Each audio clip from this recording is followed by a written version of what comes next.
السلام عليكم، كنتمنى تكونوا بخير وعلى خير. وصفتنا اليوم وصفة مختلفة واللي هي كرات الطاقة اللي مصاوبين بالتمر والمكسرات. هاد كرات الطاقة تقدروا تستعملوهم لتزيين موائد رمضان أو أي مائدة تعرضها عندكم في الدار. صدقوني غادي يخليو عندكم انطباع رائع من الضيوف. غنبداو بأول حاجة واللي هي التمر.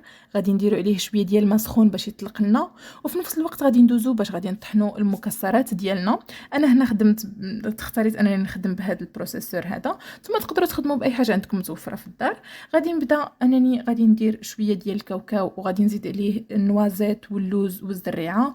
نتوما ديروا اي مكسرات عندكم متوفره في الدار، فالمذاق ما غاديش يختلف بزاف.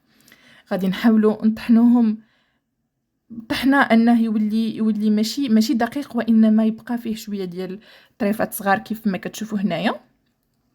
غادي نخليوه على جنب وغادي ندوزو. انا هنا اختاريت انني نزين بالبيستاش، فغادي نطحن البيستاش باش نزينو به. هنا البيستاش غادي نبغيه يكون شويه تقريبا بحال الدقيق باش يجيني شكل ديال التزيين زوين.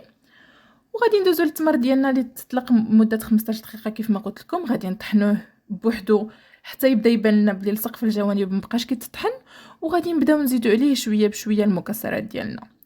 هنا زدت عليه، غادي نبدا نزيد عليه المكسرات كما كتشوفوا. ما غاديش نزيد المكسرات مره واحده، غنبدا نزيد شويه بشويه حتى نوصل للقوام اللي انا بغيته. فدرت طحنته المره الاولى وزدت المره الثانيه كذلك، زدت عليه شويه المكسرات. ما استعملتش المكسرات كلهم. كما كتشوفوا القوام اللي كنت كنقلب عليه هو هذا، يكون كيتلصق وفي نفس الوقت سهل انك تشكل منه كويرات. وغادي ندوزو باش نشكلوا الكويرات ديالنا. عندي البيستاش وداكشي اللي غادي نزين به. جبت كذلك الماء باش نقدر نشكل الكويرات ديالي. والطبق اللي غادي نحط فيه غادي نبداو غنديروا شويه ديال الماء ماشي بزاف في يدنا، وغادي نكوروا الكويرات ديالنا.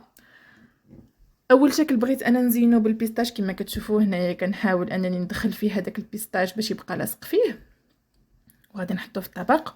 وندوزو للشكل الثاني واللي غادي نشكلو هادو اللي طحنا قبيله كما كتشوفوا هنايا. وما بما انهم فيهم طريفات كبار فكنحاولوا اننا ندخلوه مزيان. كنتكيو على داك الكره شويه، ومن بعد كنحاولوا نشكلوا الكره ديالنا. الشكل ديال الكره ما تخافوش عليه.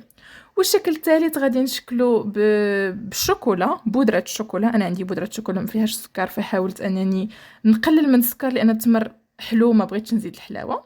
عندي شوكولا سوداء. غادي نحاولوا اننا ندخلو فيه هاد البودره.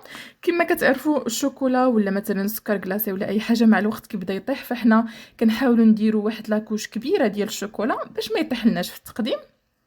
كنحطو هكا. كنستمروا بنفس الطريقه باش نكملوا الكويرات ديالنا كلهم. وغادي نشوفوا مع بعضياتنا الشكل النهائي واللي هو هذا كيجي كيشهي. كنتمنى انكم تجربوا هاد الوصفه وردوا عليا في لي كومونتير الا جربتوها. تهلاو في راسكم.